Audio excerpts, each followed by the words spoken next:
Welcome to those who are just joining us. My name is Larissa Lam. I will be your moderator for this evening. I am the director of Far East Deep South. I will do more formal introductions in a minute with our esteemed panel, but as we have people logging in, we decided to do a little icebreaker poll, and we wanted to test your Asian American history knowledge. And so you should be able to see the poll in front of you. Go ahead and vote for your response best you can. Here are the results. So this is interesting. Regarding the Chinese Exclusion Act, only 14% said they learned it in school, 6% that said they did not learn it, but their kids did. 77% said they didn't learn anything about it until I was an adult, and 4% actually said there was a Chinese Exclusion Act. And in a little bit, we will tell you what the Chinese Exclusion Act is. Regarding Fred Korematsu, 9% learned about him in school, 4% did not learn, but the kids did. 51% didn't learn anything about it until as an adult, and my apologies, I actually should have said I didn't learn anything about him until an adult. 37% actually said Fred who. Regarding Larry Itliong, only 1% learned about him in school. 1% did not learn about him, but the kids did. 33% didn't learn about it till they were an adult, and 64%, that's a whopping percentage, said Larry who. And in regards to the Chinese living and working in the Mississippi Delta since the 1800s, only 2% learned about it in school. 0% said they did not learn this, but their kids did. 40% said they didn't learn anything about it until they were an adult, and 32% of it didn't learn anything about it until they watched our documentary, Far East Deep South. And 26% are actually asking Chinese people in Mississippi what happened there. And to that, we do encourage you to watch our film, Far East Deep South, which is available currently streaming on PBS for free until October 14th. We will drop links in the chat later for you to learn more about the Chinese in the Mississippi. But without further ado, we've got an exciting panel, and I don't want to waste any more time, and I'm going to introduce them right now, starting with Ting-Yi Oei, who is the Curriculum and Education Director of the 1882 Foundation, which was actually started to work on a resolution of apology from Congress for the 1882 Chinese Exclusion Act. And I'm actually going to have Ting-Yi tell you more about the Exclusion Act for the few people that did not know about it.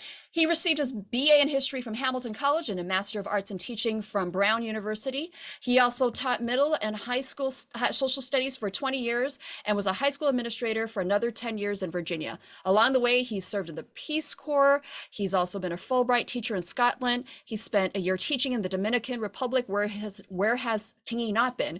And he was also part of a one-year research fellowship at Teaching Tolerance, the education project of the Southern Poverty Law Center in Montgomery, Alabama. And now he is the curriculum consultant with a particular interest in improving the quality of teaching in Asian Pacific American history. Please welcome Ting-Yi Oei. And Ting-Yi, you can turn on your camera, and please give us a very quickie description of the Chinese Exclusion Act for those who may not know. Well, it's really easy from the perspective of the 1882 Foundation, because were it not for the Chinese Exclusion Act, we wouldn't have a name. So in that sense, it became very important to us in the Chinese American community, but also with lots of allies, to see what we could do about getting Congress to apologize for that act and all subsequent acts. And it was its final repeal in 1943.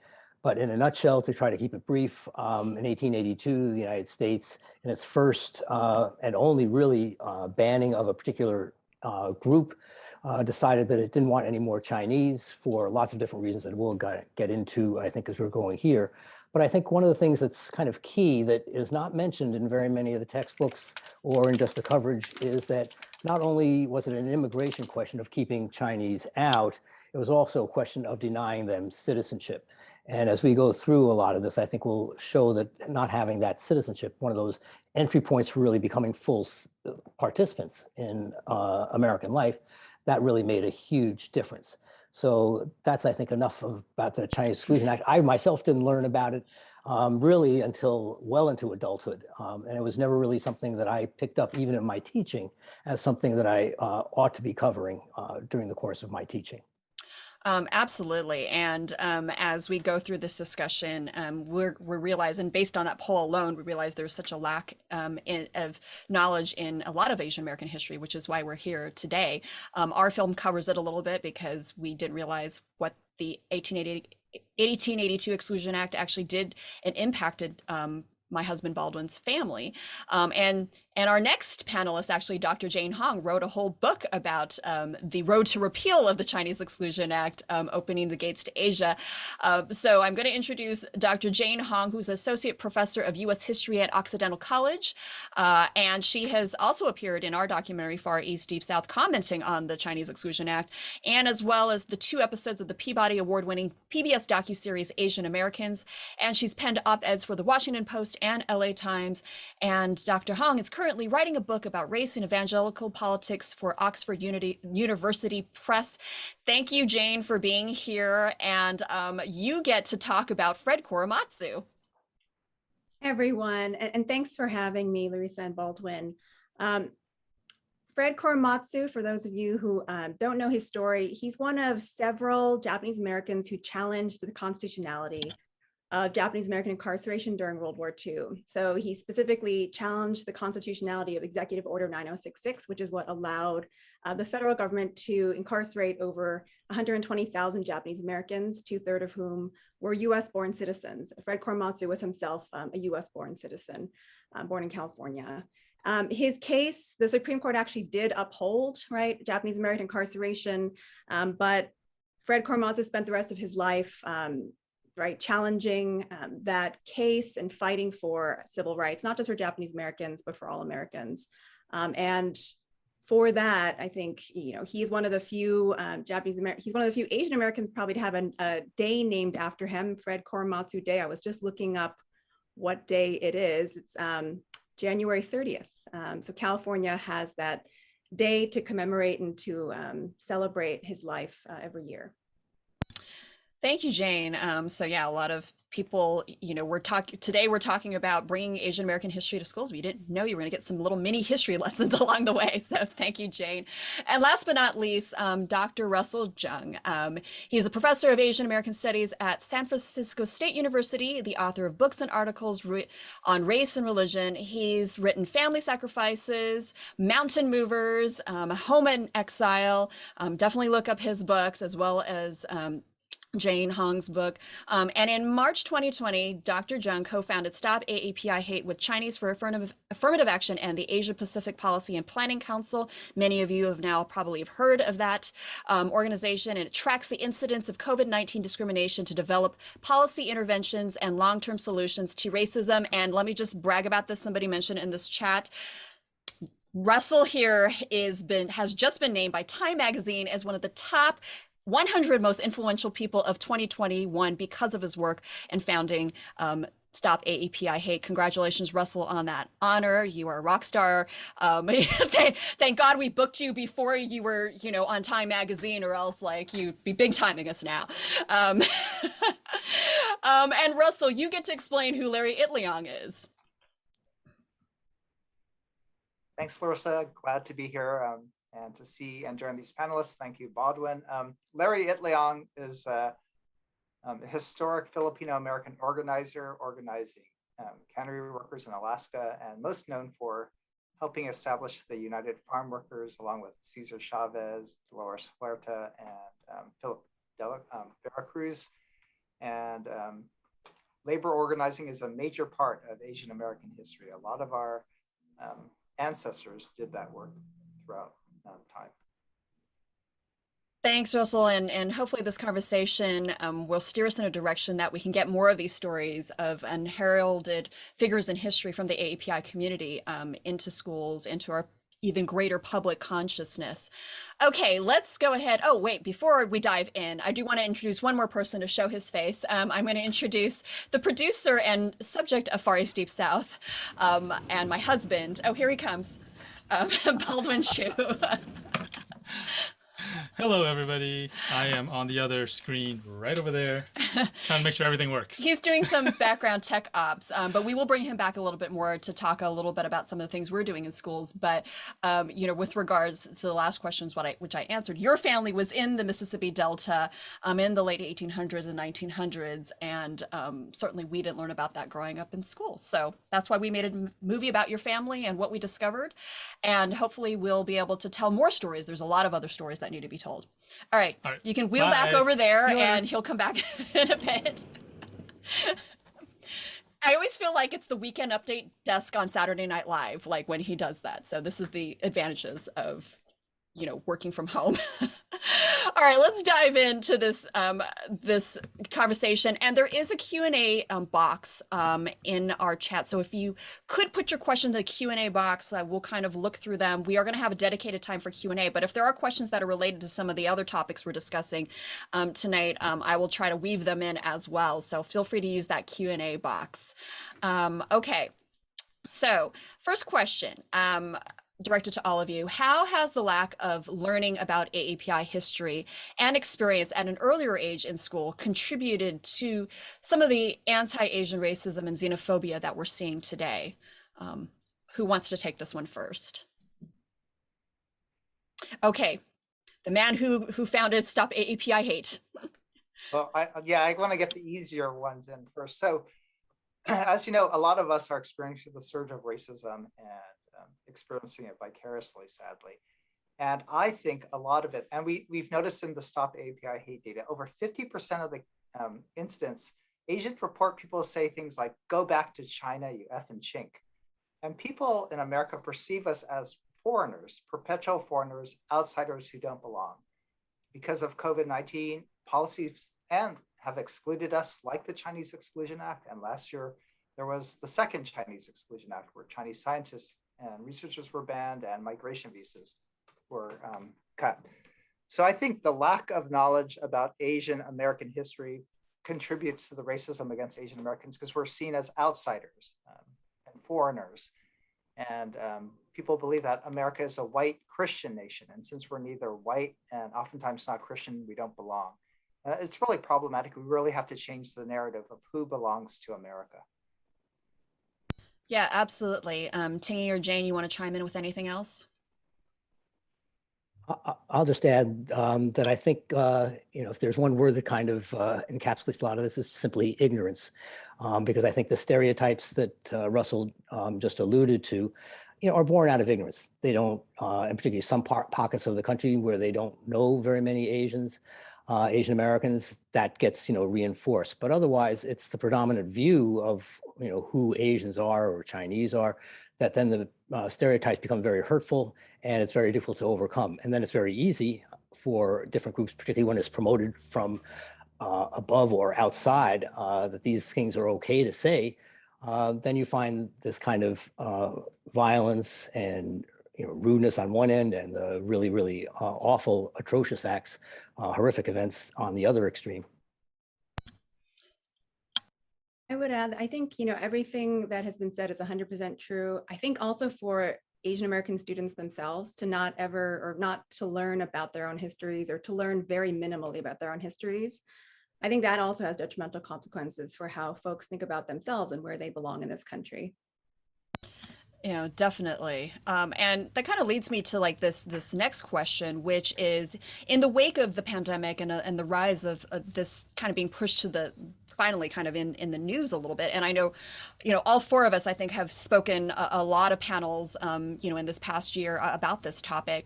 Have you seen in the past year or two that attitudes are starting to change with the willingness of the education community to include more AAPI history when it comes to curriculum and syllabi? Whoever wants to take this first. I can speak to this briefly. I mean, I definitely do see more attention. For the past 4 or 5 years, I've worked with a group called the Gilder Lehrman Institute of American History, which some folks might be familiar with. So they're based in New York City. It's a nonprofit. They're devoted to the teaching of American history in K-12 classrooms nationwide. And I've worked with them on immigration seminars. And for the first time, they're going to be hosting an Asian American history seminar and they've asked me to participate, but it's something that I think, so that kind of greater interest and willingness to include Asian American history, I mean, I do see it in the K-12 space. I also see it in the higher education, colleges, university space as well. I mean, I think for academics who specialize in Asian American history, there are jobs opening up, there are more classes being taught, and I mean, it's incredibly unfortunate. I think all of us can say that's a euphemism. It's incredibly sad that it took, violence and this pandemic in particular to highlight the problem of anti-Asian racism, which has been there really for all of American history, right? So in some sense, this is perhaps one, I don't know if a silver lining is the right word, but I mean, I think this is one positive step, but it is, again, tragic and sad, right, that this is what it took to get us here. But I hope that we can mobilize, right, and leverage this interest going forward. Yeah, I echo Jane's comments. I think on the university level, I see a lot of movement to incorporate Asian American studies because of student demand and because students are pointing to the racism that's we're experiencing at the moment. So they're using data, they're talking about their own personal experiences to talk about why we need Asian American studies at the college level. K through 12, both Illinois and Connecticut have passed legislation, and we'll probably talk about that. So that's not just because of the racism, but it's because of the Asian American movements to fight the racism. So I think it's, like Jane said, the silver lining is that the Asian American community is mobilizing at the moment and really seeking to incorporate ourselves in the curriculum so that we could stop the racism. Yeah, Ting-Yi, you've been working at this for a long time. What changes have you seen in terms of attitudes or willingness to embrace this curriculum? There's much more of an openness and willingness, I think, on the part of most people, not all, because I think there's the backlash aspect of it too. I think also one key difference is that there are more and more within the AAPI community, they're willing to stand up, whether it's through Stop Asian Hate or through other means, that finally Asian Americans are beginning to find their voices to speak up and say, we need to do something different. And from my perspective, having worked so long in schools, that's the best vehicle really for doing it. I know that in the work that I've done here, much of it in Virginia, there's really a very big leap being made. Whereas before you found yourself working with cooperative school divisions that might have an interest. For the first time, for example, this right now as we're going on, there's a 3-part professional development series that's being run through the Virginia Department of Education, where teachers can really go through and become exposed maybe for the first time and understand what the Asian American Pacific Islander Studies is about, how they can incorporate it into courses that already exist and how it matches the standards. And we'll also hear from teachers who have already begun to incorporate a lot of those kinds of lessons into the work they've been doing. So seeing that kind of movement amongst teachers and the communities themselves, that's really very heartening.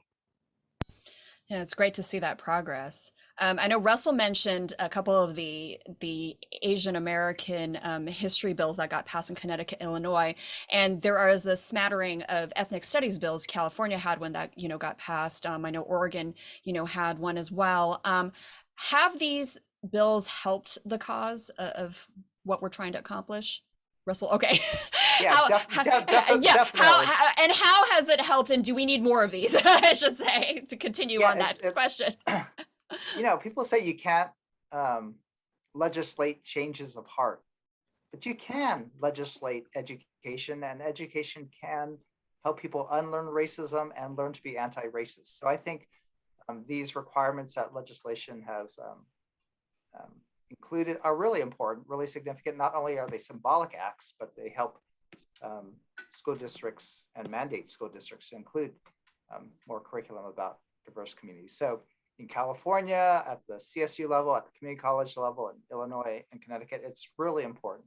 And we at Stop AAPI Hate are really going to try to push for more of these types of requirements, because people might be resistant, school districts might be resistant, but it does over time change people's hearts and minds. And I would just say with the Illinois bills, I don't know the Connecticut bill as well, but it also, these legislation really underscore the importance of having Asian Americans in power in places of power and seats of power in Congress, state legislatures, as well as Congress. Because I know in Illinois, it was a South Asian American and a Chinese American representative who first introduced these bills. And they, you know, I think both of them had been elected maybe within the last few years, but it really just speaks to how important it is to have those voices in places or in positions where they can effect this kind of change at the structural level. Because Russell's 100% right. It's not individual change is necessary, but structural change, right, goes hand in hand with individuals changing. Yeah, and I know with the different states, everybody's kind of implementing it in different ways. You know, in fact, just to kind of tease, this is actually just the first part of what we're going to be doing as a series of these types of panels. And our next one is actually going to be on November 4th, and we're going to have someone from the Department of Education from Oregon talk about their ethnic studies bill and how they're implementing that as just an example, because again, I know we can't cover everything in just this hour and 15 minutes alone today, but these are all really great things that we are seeing progress. I'm going to go to Ting-Yi and get a little bit more specific, because I know in lieu of the fact that not everybody has an ethnic studies bill or a requirement for AAPI history, what are some ways that Asian American history can be incorporated already into existing history lessons? Yeah, and I'll kind of start by answering that, because I think the question dealing with the legislative mandate that comes from, you know, requiring ethnic studies or say an Asian American AAPI unit, say in middle school or high school, as the Illinois does, is it becomes the devil's in the details. You know, how do you actually decide? And it may take, in cases, years to bring that about, because there are going to be committees formed. They're going to have to investigate. They're going to have to get consensus on what's going to go through. Then it has to get through a board of education at the state level and that kind of thing. So my perspective in many ways is, what can we do right now? How can we work with teachers to get that material in? So yeah, if you'll throw up that first slide there, the one that has meat versus rice. So going back to the exclusion laws, the first one was passed in 1882, but part of the provision of it was that it had to be renewed every 10 years. So you can see down there that this was printed as a Senate document in 1902, the second time it had to be passed in order for it to continue. So this was produced by the AFL, and its president at the time, founder, was Samuel Gompers. So I just mentioned this because American labor movement is an important theme that has to be addressed in high schools. They have to talk about it. You can talk about, for example, the Chinese workers on the railroad being the first mass strike in the United States. You can talk about different things which don't necessarily add a lot in terms of the volume of information that has to be put in the curriculum, but rather use Asian American examples and input it into the curriculum itself. So this is a great example, I think, of just the blatant racism that was there and promulgated by the AFL, the American Federation of Labor, and its president, who's generally seen as a hero in American history. So there's a lesson here about the labor movement, about the anti-Chinese, anti-Asian movement, but also a deeper understanding of maybe a figure like Samuel Gompers. History is complicated. So go ahead and show the next one as well. This is just a quick reference here to Larry Itliong that Russell already spoke about, but it shows him with Cesar Chavez. And when I've used this slide, for example, many people, teachers especially, they can easily identify Cesar Chavez. They have no idea who Larry Itliong is. But in many ways, he was the founder of that whole campaign because it was the Filipino American workers who went out on strike first, and then were later joined by the United Farm Workers under the Unified Movement under Cesar Chavez. And the next one. Who is this woman? This picture is from 1965, and if you can put it in the chat quickly before I expose the name of it. This is Patsy Mink from Hawaii. 1965 is a photo from the freshman class of incoming congressmen to the House of Representatives in 1965. She's the only woman. She's the first woman of color. And it's very easy to kind of reduce that to a factoid, that as, when the first woman of color was elected to Congress, it happened to be Patsy Mink from Hawaii, and that's the end of the story. And if people address that at all, that's the way it is. But she ushered in, of course, a whole slew of different women into Congress, and that, of course, is a milestone. The other thing, too, is we have to talk about social movements of the 60s and 70s. And Patsy Mink is another key figure that helps introduce something like Title IX. Her nickname was the mother of Title IX. So why isn't she brought in right into the mainstream of what we're talking about when we're dealing with American history? So these are very simple examples. One more. And here, we often talk about the Vietnam War and it's so complex and all the rest.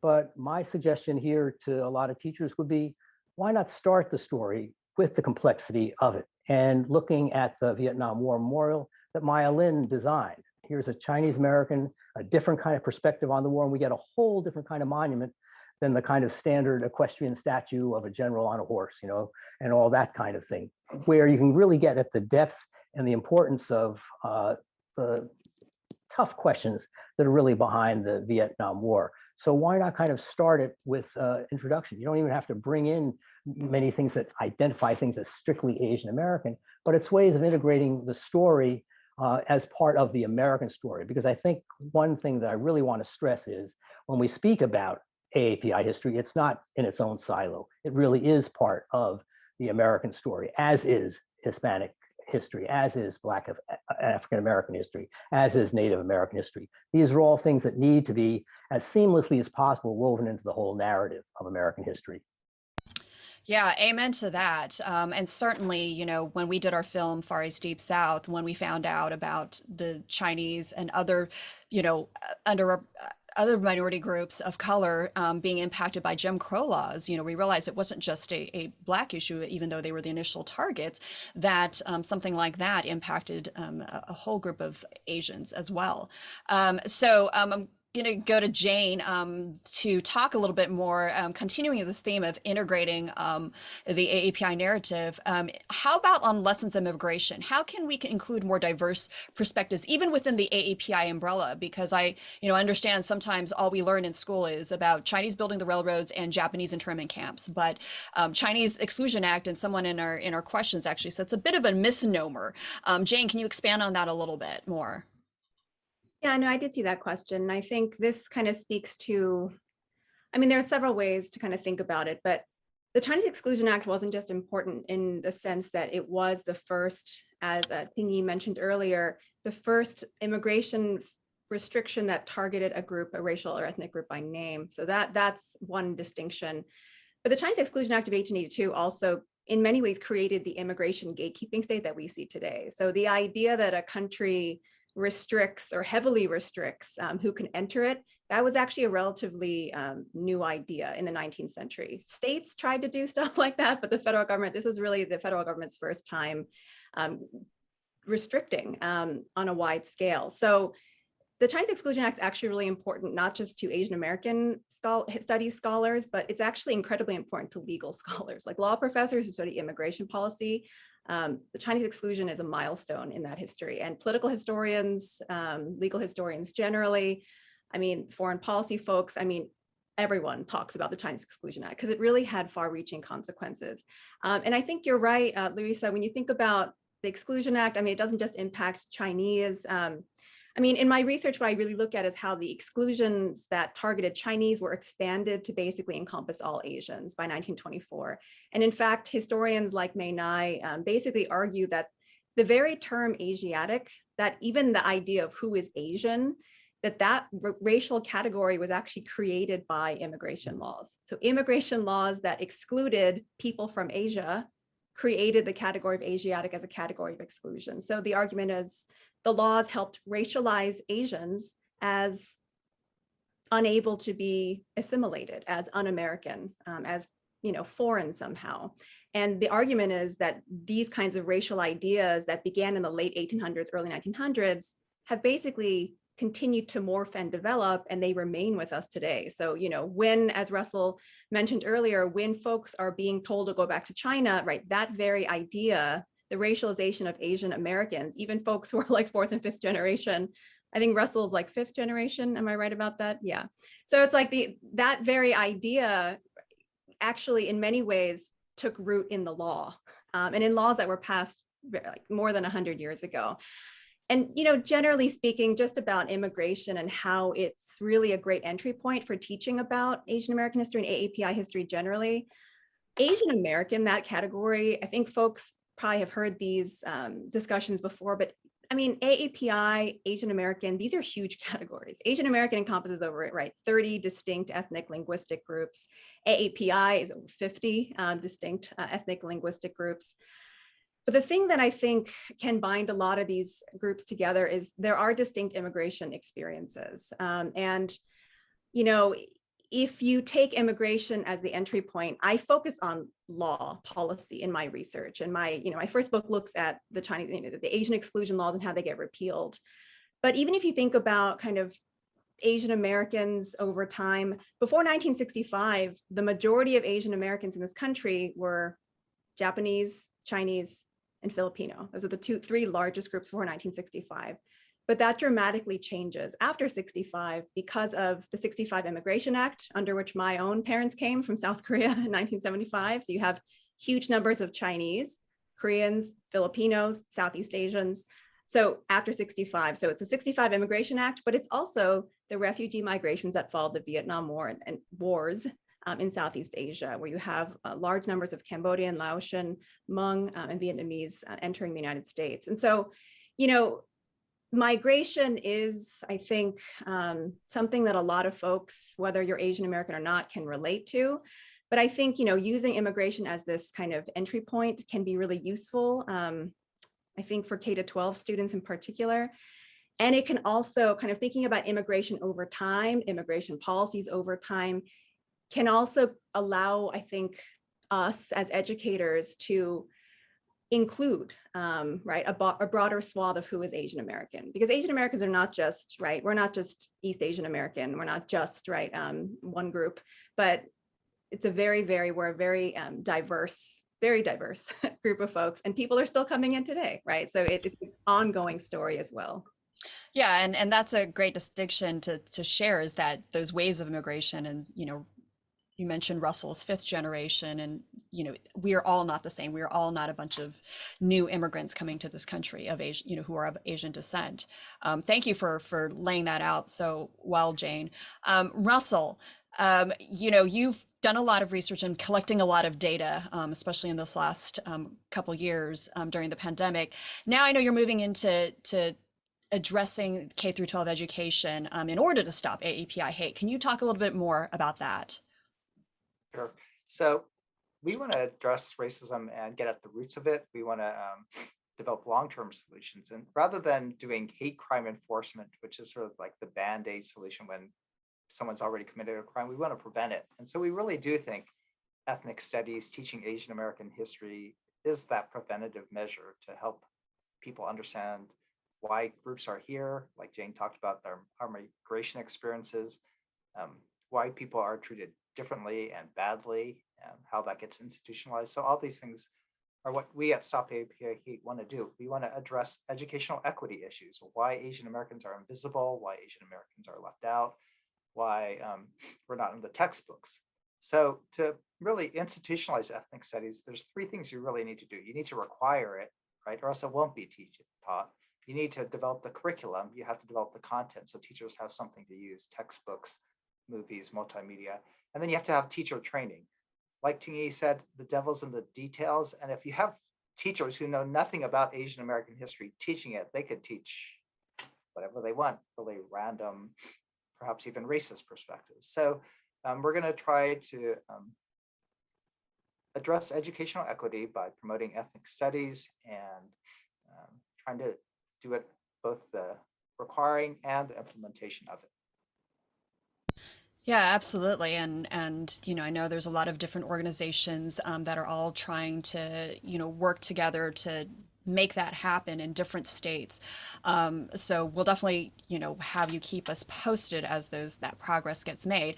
I know we've talked a lot about a lot of big ideas here so far, and I'm about to bring back, or actually, we're going to play the trailer first to our film. But everything we talked about here is I think, very, very valuable. But I know there might be some people, you know, that are here with us today on the panel that are watching that are like, well, what can I do? I'm not a teacher, or I'm not, you know, I'm not part of a big organization. I'm not in government. What can I do? I want to show you the trailer to our film Far East Deep South, and I'm going to bring in Baldwin to talk about some of the things we've done kind of on a local grassroots level that hopefully give you some case studies and insights of some of the things that you can do to help implement more AAPI history. So this is the trailer to Far East Deep South.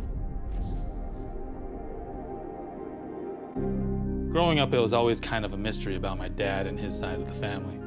Whenever my brother and I would ask him about my grandfather, he would just say, oh, it's a sad story, it's not a big deal. One day we came across this photo of a gravestone, and that's when my dad finally told us that this is where my grandfather and great-grandfather were buried. But not in China, in Mississippi. Chinese people in Mississippi?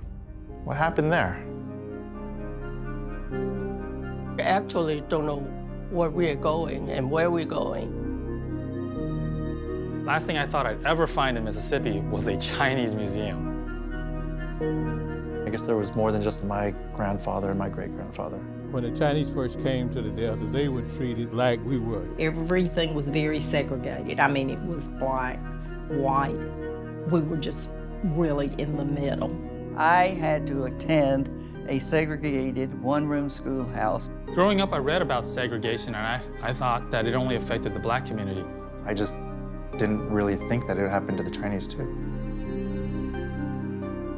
What? Great-grandpa. Oh my God.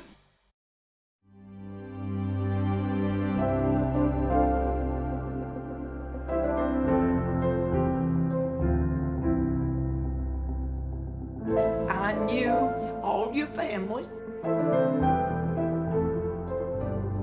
It is so important for people to know what happened with the Chinese Exclusion Act and how it affected Chinese Americans throughout the nation, including the South.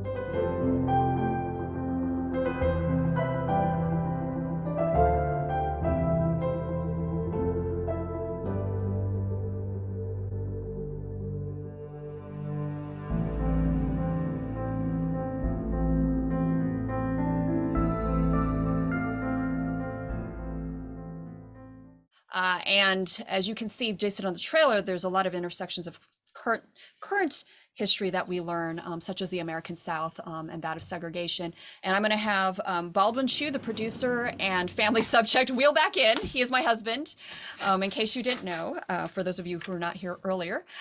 And Baldwin, we're parents of an 8-year-old. Mm-hmm. And we were working in the music industry when we decided to go to Mississippi 7 years ago, and we uncovered this history. We were not historians. Nope. And here we are, along with these fine experts. It's weird because I feel both dumber and smarter at the same time being around these people. I feel like I've learned so much just by listening, but I just feel like, oh man, there's so much more for me to learn. But we have kind of taken it upon ourselves to work with others to try to get more AAPI history into schools. What are some of the things that has happened in this pandemic? So one of the schools here locally, they were having some issues right when the pandemic. We're in the Los Angeles area. Right. And we were having some issues right before the pandemic really broke everything down. And we had a lot of kids that were making fun of the Chinese kids. They were making racist remarks towards these Chinese students in a local middle school. And there's a lot of parents that were started complaining. Well, the pandemic hit, and then some of the parents were starting to be afraid about what happens when the kids go back to school. So in the middle of the pandemic of last year, before, while it was still virtual, our film Far East Deep South came out on PBS, and we reached out to the principal, and we said, hey, why don't, and one of the parents reached out to me and the principal and said, we want to show the film, and we want to show these kids what it really means to be American. So they show the film. The principal originally wanted to just show the Asian classes, the Chinese classes, because there's a Chinese immersion portion of the class. Then he decided, no, after seeing the film, he wanted to expand it to the entire school where it's predominantly white. And afterwards, they watched the film and then they hosted a discussion with the parents and the students to talk about what it means to be American, and to talk about some of the topics that all of you have talked about recently on this panel, about some of the laws, about Chinese exclusion, about what it means to be segregated, and what it means to be actually American. It opened up a lot of conversation, and actually some of the best questions came from the students that were not Asian. And it really got them to really start wondering and talking about, what does it really mean to have an identity here? What does it mean for our classmates that look like this? Yeah, I think one of the other things that we wanted to talk about is just like, we can't wait for, you know, those ethnic studies bills to get passed. You know, sometimes it takes the community members to help drive the narrative in terms of what needs to be included in schools. So our daughter goes to a Mandarin immersion school, and there's a lot of non-Asian students there as well. But her kindergarten year, she's in the 3rd grade now, but her kindergarten year, her first year there, they were talking about Hispanic Heritage Month and Black History Month, and celebrating all those, which we thought was great that they got to learn this. And then we got to May, and we looked at the calendar like, so where's the AAPI Heritage Month? And they said, oh, well, they get enough, you know, Asian stuff because they're in a Mandarin immersion school. And I'm like, so all they do is celebrate Mid-Autumn Festival and Chinese New Year, which are more Chinese traditional, and that kind of ignores the Filipino community, the Cambodians, you know, everyone else that is under that AAPI umbrella. And so these were actually American-born Chinese, you know, parents that were saying like, oh, we don't need to teach AAPI history. And so last year, which she was in 2nd grade, was the first time that our school actually had a AAPI Heritage Month, and actually tried to give the teachers the tools to be able to teach this in their classrooms during that month. And it took parents here to actually do it.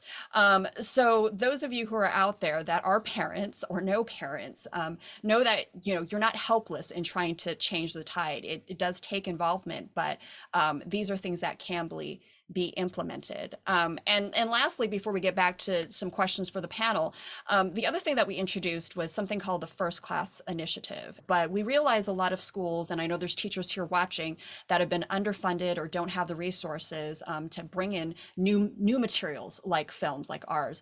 And so we started something called the First Class Initiative, so that teachers could apply to this fund to be able to bring their film into the classrooms for the first time for free. And we also developed a discussion guide to go with the film.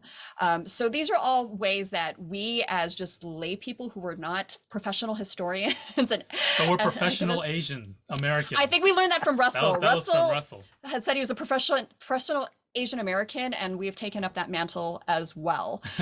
But you know, we're going to send Baldwin back that way. He'll be back. But hopefully those are some ideas that'll get your mind percolating. Coming back to the rest of our panelists, what are other ways that people here can help bring more AAPI history and experiences into the schools? Ting-Yi, you want to start?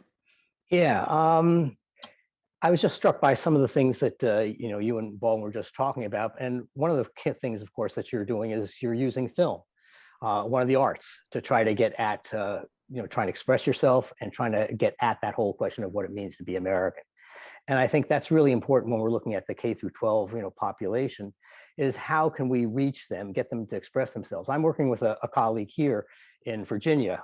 She heads up something called Embodied Change, and also does something that's the Mosaic Project, which is a writing program. She's one who runs writing workshops to help people, you know, express themselves, and focuses a lot just on the experiences of your own family, your food, your culture, all those kinds of things.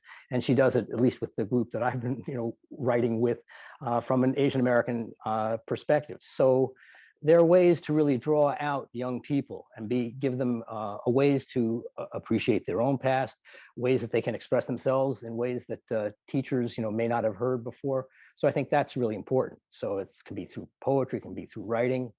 One of the things about, you know, I'm here on the East Coast. So when we're speaking about people where Asians are a minority, there are pockets, say, where in Northern Virginia you have huge sections of the population, 30% of some schools maybe are Asian American. But for the most part, we are trying to reach an audience of students that is not Asian American. So it is very important they be exposed to all these kinds of experience of people who are around them, but they really don't know very much about them. And that's true of the teaching force as well. To Russell's point about teacher training, teachers are well-meaning in many cases, but they don't know what they don't know.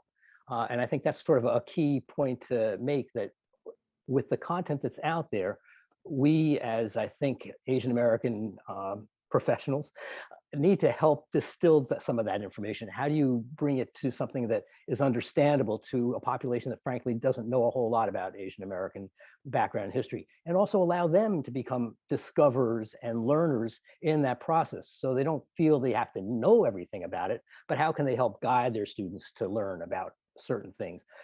Project-based learning provides tremendous opportunities, I think, in the upcoming years, since schools are moving away from the strict testing requirements to show that students are learning. So this frees up a tremendous amount of opportunity for kids to explore things in their own way. They can do their own videos. They can write their own poems. They can begin to understand what it means to be an American through their lens. And we're speaking, again, not just Asian Americans, but Hispanics and African Americans, Native Americans, all who can learn how to do this and be given opportunities to express themselves. Yeah, absolutely. And someone in our Q&A has kind of a related question, and to kind of build upon the question, what are good ways to introduce AAPI history into private schools? And I wouldn't even say limited to private schools, but any school area where there aren't a lot of Asians, but a large mix of Black, Hispanic, and white students. Russell, did you want to chime in with some more ideas?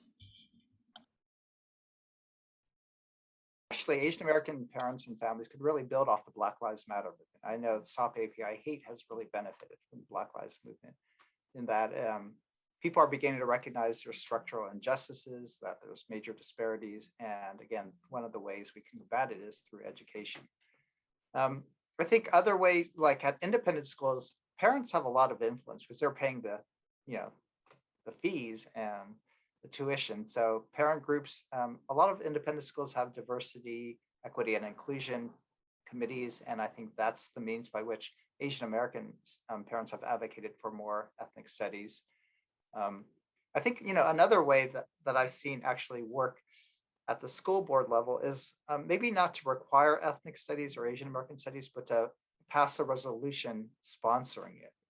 So a resolution isn't necessarily a requirement, but it's more symbolic, saying we want to support the inclusion of Asian Americans in the curriculum. And people aren't going to be against that. Who's going to be against wanting to understand the contributions of a group? And to broaden it to include other racialized groups is helpful. So I think that's getting your foot in the door towards requiring it. And then you could also pass resolutions to investigate and create committees for ethnic studies. And that's the other easier first step in. It's like your first initiative is you create standing committees to investigate what's the status of bullying for Asian Americans? What's the status of the mental health of Asian American students? What's the status of graduation retention rates? And those then, if you could document the issue, then you could actually get something done. The same way we at Stop AAPI Hate have been trying to document issues to get bills passed. So that's what I would recommend, using the resolution process to gather data and create committees. Yeah, no, those are all great ideas. Jane, I know you've been dropping in a lot of different resources and links in the chat, which I know everyone's grateful for. I also just dropped a comment in there that, you can save the chat if you know how to do that, to click the three dots and save the chat. But I will also send a follow-up email after the panel with the replay of the panel when we have it uploaded, but also with links that are being shared in the chat and some of the other links we discussed today. So you don't have to frantically copy and paste if you're freaking out or if you're on your phone and you can't do it. Jane, other resources that you recommend and anything you want to add to what's been shared so far? Well, the link I dropped in the chat a few minutes ago is, there's so much material. It's, I can see Ting-Yi, nodding. There's so much material. I see other folks have also dropped in links. The one that I know most, the one I'm most familiar with is, I did work with different teachers who wrote curriculum to accompany the PBS documentary Asian Americans. And that's a 5-part series. And some really talented K-12 teachers I know from all the way from California to Boston were involved in writing lesson plans I know that website there, PBS basically has spliced its documentary into little pieces, videos, clips that teachers can show in the classroom. And I mean, even I've used some of these clips in teaching that I do. Because I mean, students, regardless of whether you're Asian American or not, these PBS documentaries, and there are others as well. There's Latino Americans, which is also an award-winning PBS documentary, multiple part series. There's African Americans. I mean, so I think regardless of whether you're Asian American or not, these are really well done documentaries. Far East Deep South, this is a really well done documentary. So I think I've actually shown Far East Deep South in my immigration history class here at the college level. And, the students who really found it, like I had very positive reception or feedback from all of my students, but some of the most enthusiastic feedback came from non-Asian American students, right? Because they were just really enthralled by this history that they'd never heard of before. So I think because we're really, there's an embarrassment of riches in the sense that there are so many resources, and these are high quality, high production value resources. So I just, I would encourage folks to really explore, see what works for your classroom, and implement as much as possible. Yeah, I see other. Oh, go ahead, Ting-Yi. I'm sorry. I just wanted to kind of, and I'll drop it into the chat here already. There's something called the Orange Story, theorangestory.org, about the Japanese American incarceration. But I think one of the things that's interesting about their approach, the producers of that short film, it's only 15 minutes, was done with them in the mindset of, let's make a film about a lesson instead of the other way around. In other words, the Asian American documentary is great, and you can take snippets and part of it, but some of the lessons, in a sense, are backfilling the story. In other words, it's very difficult to kind of sometimes use the whole of the documentary, or even bits and pieces, without some of the background knowledge. Here, I think you can kind of maybe do the reverse of that, and so that's a kind of an interesting approach that I think perhaps filmmakers can also do in trying to bring things more to the forefront of what could be used in schools. A second thing to Russell's point about resolutions, we did 2 of those here in Virginia with the help of the state legislature, and also, of course, and Karen Korematsu came out here to help promote Korematsu Day. So that was the first of 2 resolutions that we got passed in the General Assembly. But yes, it does dedicate a particular recognition to January 30th as a day when Fred Korematsu and Japanese American incarceration needs to be recognized and dealt with in the schools. And we did the same thing in 2019 with recognition of the Transcontinental Railroad and the Chinese workers who labored so hard to make that happen. So those were 2 actual pieces that got dropped in that are there mandated, in a sense, through resolutions. And then a third thing I would just like to mention is the role that students can play. There was one that we talked about in one of our 1882 symposiums, where a young man named Diego Leibman, who's actually Mexican-American, but he was wondering why Rockland, California, his town where his high school was, didn't deal anything with the history of the expulsion of Chinese from that town. It was ignored completely, kind of swept under the rug. And he decided he wanted to learn about it. And he lobbied and lobbied and lobbied. And so he's gotten, actually, now he's graduated, but he's, was able to bring in an Asian American Studies program into just his high school, which is really neat. And then in Virginia, similarly, a young woman named Diana Kim, she lobbied within her high school outside of Charlottesville to just do an independent study on her own. Again, sort of along this project-based learning. And how she did it, I have not a clue, because I don't know, given how the standards of learning work and how you can get credit for different things. But she was able to work that into her program and study. And so you can have these student advocates along with things at the legislative level, and of course, things that parents can do to bring pressure on communities themselves to really bring this kind of education around. Yeah, no, those are all great ideas and ways we can kind of keep the ball rolling forward. Yes, students. In fact, I think Baldwin had a lot of chats with Diego. So still more work to be done. You don't have to be a big time Time Magazine influencer like Russell, although it helps. No, but you can be a student at a high school. We know that there's, we want to be sensitive to everybody's time. I know we had scheduled this to go to 5:15, so we do want to open it up to some of the Q&As that are filling up our box. But before we do that, another resource we wanted to share is if you haven't seen our Asian Americans Make History music video, Baldwin, who also goes by the rapper name Only One, and I did a 3-minute kind of Asian American take on a Hamilton song, and that gives you a crash course in AAPI history. We're going to drop it's dropped into the link there. And with all the resources, as mentioned, I will share this afterwards in an email follow up to everyone who is registered. You know, the First Class Initiative, if you are a teacher, I did drop the link into the chat. We are currently taking applications for teachers who want to show our film in the classroom for the first time. And, you know, just go to the website, fareastdeepsouth.com, First Class. You can learn more about it. And of course, you can preview the film right now on PBS. We also created a discussion guide that is downloadable free, and then it's currently on our website that you can use in classrooms. Also, some upcoming events we wanted to let you know about. We are having a dedicated conversation around just our film, Far East Deep South, with the UC Irvine Alumni Association on October 12th, if you'd like to learn more about the film and hear our insights about that. And if you are in Albuquerque or know somebody that's in Albuquerque, we're doing a live in-person film festival. I think Carolyn Chan might be on this call too.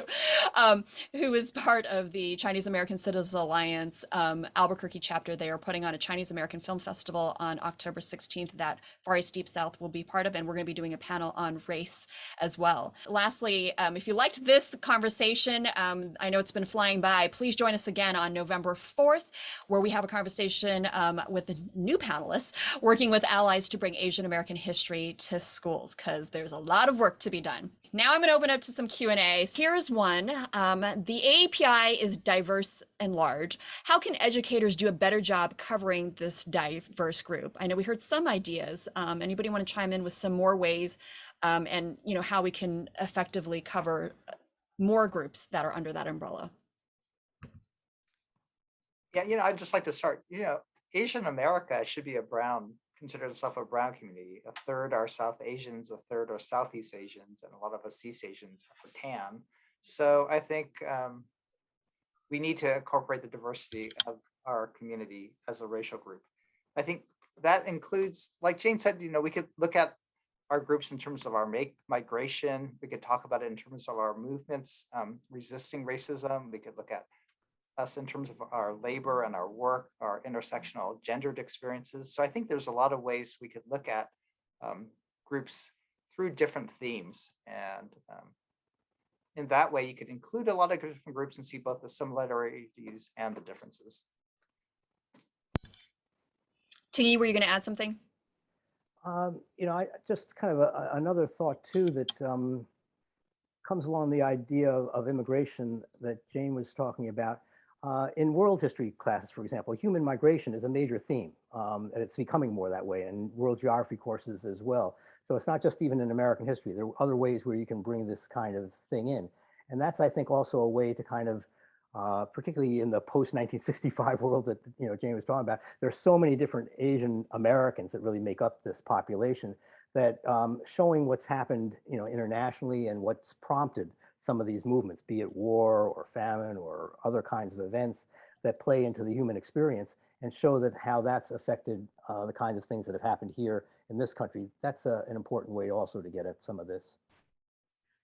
I 100% echo that, because I think it's really important to think about US history and Asian American history within this broader framework. And I'm reminded of this really widely quoted statement by historian Gary Okihiro. He very famously said, Asians came to America because Americans first went to Asia. And I think that actually encapsulates a lot of Asian American history, because whether it's missionaries and business people going from the United States to places like South Asia, China in the kind of 18th and 19th centuries, or US troops by the tens of thousands going to Southeast Asia, Cambodia, Vietnam, Laos during the 50s, 60s, and 70s, and then displacing Southeast Asians as refugees, right? That entire, right, what those very different historical episodes share in common is that, again, right, it's really US intervention, US presence in Asia that displaces large groups of people. And, different folks come for different reasons. I mean, my parents have a very particular story. Refugees who came in the 1980s have a different story, but I think a lot of it is shaped by this kind of reciprocal process. The other thing I will say that I was really glad that we highlighted earlier is the showrunner of PBS Asian Americans, Renee Tajima Pena, who's a filmmaker and a professor at UCLA. I was on a panel with her once last year when we were promoting that documentary. And one thing she said I think was really, really important, and this is something I think Russell and Ting-Yi have both emphasized. It's easy for folks to focus on the anti-Asian part of the story and to think about Asian Americans as victims. And I see all of you nodding because I think we all are on the same page. It's easy to kind of frame things in those terms, like Asian Americans are victims, Asian Americans are subjects being acted upon. But I think what I've been most encouraged by in our conversation is that I think all of us are really committed to centering Asian Americans as actors, as like people who today will go onto a website and can report, right, of the things that happened to them. They have a voice. And historically, Chinese immigrants in the 19th century, Baldwin's family members, right? These are folks who navigated exclusion laws. These are folks who contested and fought Fred Korematsu. These are people who use the US courts to challenge US decisions, right, and US policies. So I think that part's really important because I don't want us to kind of just try to flatten Asian American history into a history of victimization, because that's not the full story. And I think a lot of the histories that we're talking about are basically histories of contestation, challenge, and folks fighting back and reshaping the histories, causing the government to change its policies. And I think that part is really important to remember. Yeah, absolutely. And, I'm going to kind of combine this next question that is talking about, Ting-Yi had mentioned backlash. Someone else is asking is like, have you encountered or aware of resistance backlash to including more Asian American history, especially in light of people maybe linking it to critical race theory, BLM, and some other things that are become a little bit politically charged. And how do we address that in terms of bringing more Asian American history to schools? Yeah, actually, that's a great question, right? Because you see the large opposition to critical race theory, and yet you see at the same time resolutions and passing Asian American contributions to history. And the danger is that why have these Asian American bills been able to pass? Is it because we're seen as innocuous? Is it because we're the model minority and we're being accepted? And that's my concern, is that again, we can be elevated as the model minority. We'll accept their contributions, but we're not going to address the broader racism and the systemic nature of it. And so I think we have to be really careful as we push for ethnic studies to align ourselves with other communities of color, to not just simply be pawns in this educational issue, and to really be strategic in how we frame the issue. So we can pass Asian American studies in terms of our contributions to America. But what if you're not a contributor to America? What if you're an elderly Asian American who came? Shouldn't you be part of Asian America or America as well? What if you came and you don't have a contribution? Does that make you no less a member of American society? And so I think it's problematic to frame history in terms of contributions. And instead, we have to rethink how we introduce Asian American studies in relationship to other communities of color that are also fighting for a similar curriculum. I'll add a thought here. One of my criticisms of looking at standards generally, but particularly there was one still in Virginia here where it talked very much about the melting pot and how people assimilate as part of immigration. And I've really gotten to kind of detest the word assimilation, over time, that it just really makes, again, this, what are you assimilating into? There's this implied white superiority aspect to what that is all about. And I think we here in Virginia, at least myself, I shouldn't speak of all Virginians, but looking at what happened in the post-Charlottesville era, and with all the problems that occurred with trying to move that statue of Robert E. Lee in Charlottesville originally.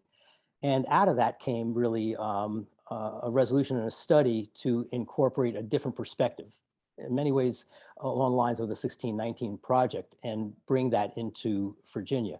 And it passed, virtually unanimously within the state legislature. But when I was reading through that document, I was thinking, okay, this is really great, but you could have substituted Asian American or Latino for every time they used, African American experience, and what they wanted to do to try to incorporate as part of the story of Virginia and the story of the nation, that really we all shared this kind of common experience. And it wasn't just one of victimhood, it was really one of contributions, but challenges and fighting for, one's proper place within the order of this country. So those are the kinds of things that I think, we really all can still push very hard towards.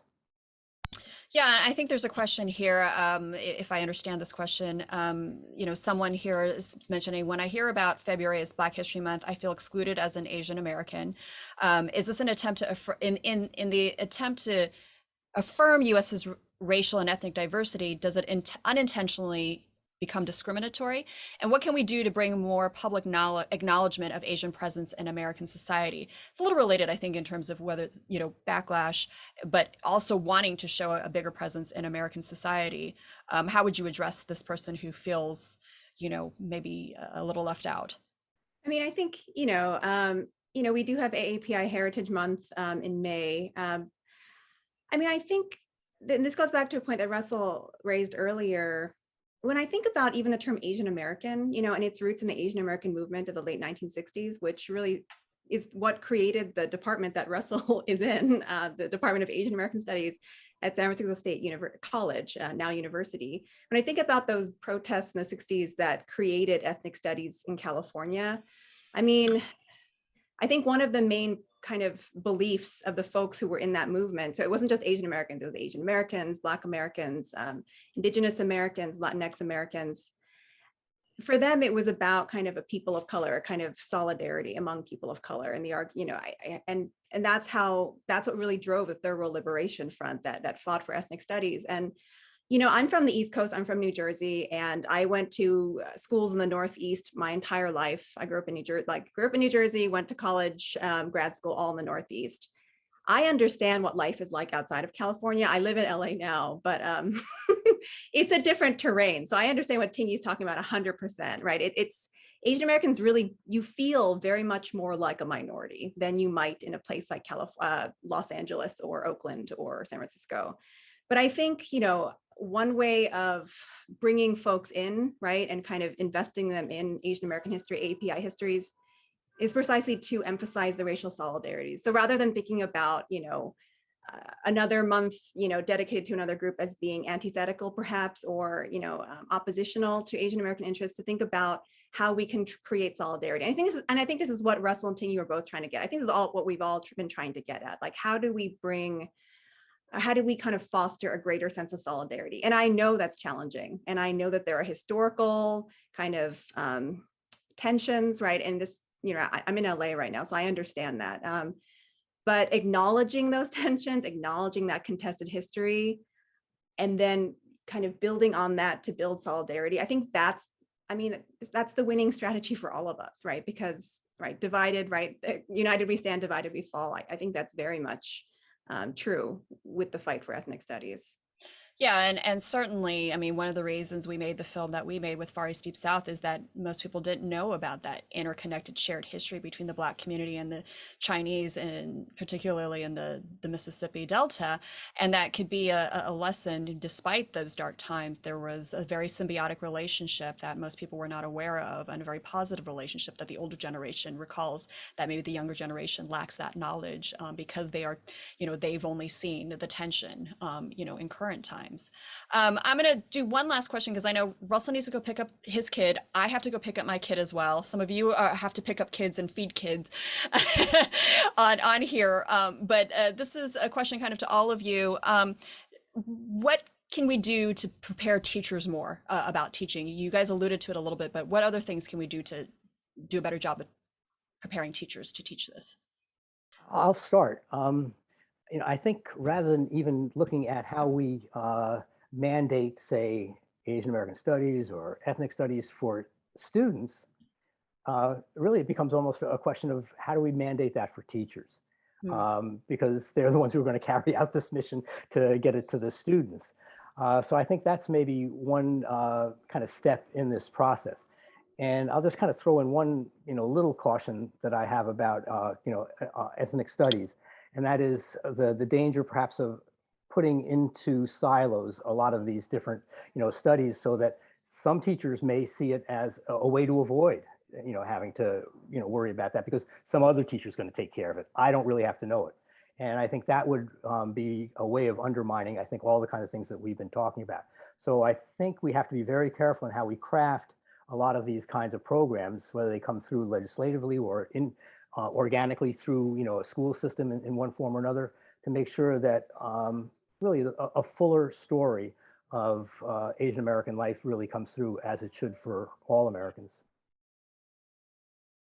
Yeah, this is a great question. I think Ting-Yi's point is well taken. I think my first thought is that teachers need to be prepared to investigate their own implicit bias, to understand what stereotypes, what perspectives they may hold, how they could be active learners themselves and have, that